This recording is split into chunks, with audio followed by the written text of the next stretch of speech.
Եվ ինչ ես չգիտեմ, ես այդ այլանդակությանն եմ ուզում անդրադառնալ, բայց նաև այս խոսքերին Գեգամ Նազարյանը, ես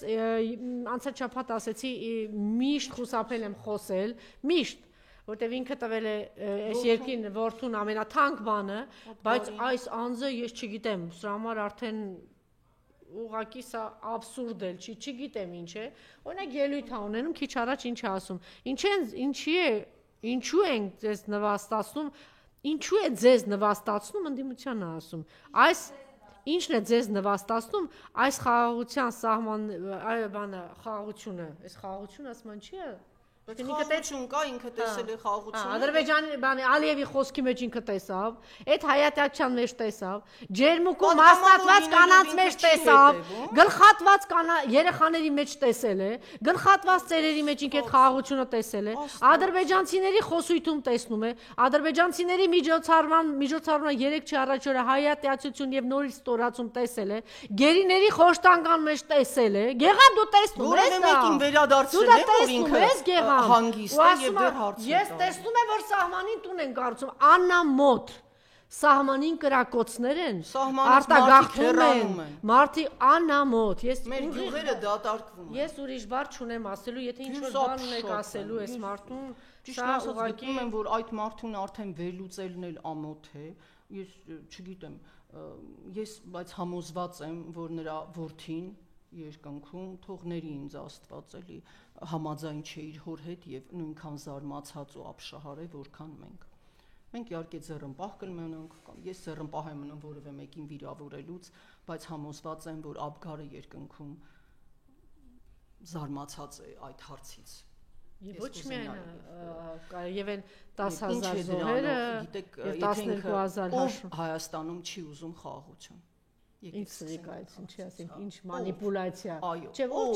ինչպես կարող է հայ ժողովրդի այդքան պատերազմ, ցեղասպանություններ տեսած որևէ ներկայացուցիչ չուզենա խաղաղություն։ Եվ Տիկին Դիլբարյան, պատմություն իմացող մարդը գիտի, որ որևէ պատերազմ չի սկսել եւ հրարել հայ ժողովուրդը։ Պատմականորեն ինք համարվում է ամենախաղաղասեր ժողովուրդը։ Ավելի անպաշտպան բարոյական չափանիշներով, քրիստոնեական արժեքներով առաջնորդվող մարդ եւ մեզ ասում ինչն է ձեզ նսեմացնում։ Մենք անընդհատ հիշում ենք այդ պատերազմի հիման վրա խաղաղություն պարտադրող Իսրայելի վարչապետներից Գոլդա Մեիրի խոսքերը, որ քեզ սպանելու եկած մարդու հետ խաղաղություն չեն հաստատում։ Իսկ այս ամբողջ ընթացքը ցույց է տալիս, որ Ադրբեջանում ամեն օր շարունակում են մտովի մարդկանց դաստիարակել եւ ավերելու Հայաստանը հայ ժողովրդին ավերելու եւ հային սպանելու գաղափարաբանությամբ։ Իմ անկեղծ համոզմամբ ՄԱԿ-ի բարձր ամբիոնից պետք է կոչ արվեր ոչ միայն լալա հառաջ ինչ միջանցք այդպես չենք պայմանավորվել, ինչ պայմանավորվել։ Այնտեղ պիտի խոսվեր, որ հայատյացությունը շարունակում է մնալ Ադրբեջանի հիմնական պետական գաղափարախոսությունը եւ առանց գերիների վերադարձ։ Եվ ես հիշեցնեմ, Ադրբեջանը միացավ Թրամփի այդ նախաձեռնությանը Գազայի հովտում, Համասի, Գազայի եւ Պաղեստինցիների։ Այո, առաջինը Ադրբեջանը դուք պատկերացնում եք Փարիսեցիություն։ Ինքը խաղաղության եւ հրադադարի հասնելու հիմնական պայման համարում էր բոլոր գերիներին, պատանդներին վերադարձնելու հարցը։ Իսկ հայկական պատանդներին վերադարձնելու որևէ խնդիր չկա։ Ընդ որում այդ մարդկանց այլ ոչ պատանդ, ոչ գերի են համարում, նրանց համարում են ինչ-որ ռազմական հանցագործներ։ Ինչ կապ ունեն նրանք ռազմական հանցագործների հետ։ Եվ ՄԱԿ-ի մի որոշում անգամ չկա, որ մենք ինչ-որ մեկ, չգիտեմ, թիզ միլիմետր, չգիտեմ, օկուպացրել ենք Ադրբեջանի տարածքից։ Դա միայն ադրբեջանական բանդագուշանքներ են։ Իսկ վարչապետը փոխանակ գնա այնտեղ դրա մասին խոսի, վիրավորվում են ընդհանրապես դրանից, որ ինքը ինչ-որ չի պայմանավորել միջանց կոչել։ Իսկ ինչ է պայմանավորվել, դա էլ չգիտենք, ել չեմ ասում, որ միևնույն է իր այդ պնդումներից հետո դա շարունակվում է։ Դա եզակի հնարավորություն էր գնալ ՄԱԿ-ում բարձրաձայնել այդ խնդիրը եւ ստանալ միջազգային օժանդակություն։ Ես ուզում եմ նշել, որ Եվրոպական դատարանը ի հեճուկս Ադրբեջանի բոլոր ջանքերի որոշում է կայացրել եւ պահանջում է Ադրբեջանից հաշվետվություն ներկայացնել մեր գերիների պատանդների վերաբերյալ։ Նիկոլը գնում ամենաբարձր ամբիոնի մոտ կանգնում է եւ դրա մասին, այո։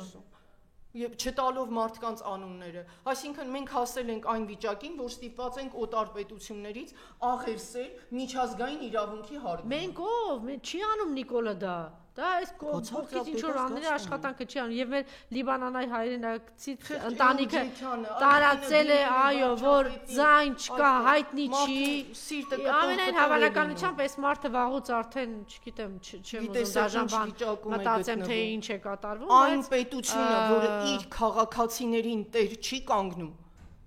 այդ պետությունը իսկ պետությունը տվյալ բան ով է դա իշխանությունը, նա իշխանություն չի, ինքը չի կարող ասել ես ընտրված եմ ժողովրդի կողմից, որովհետև իրենց քաղաքացիներին տեր չեն կանգնում։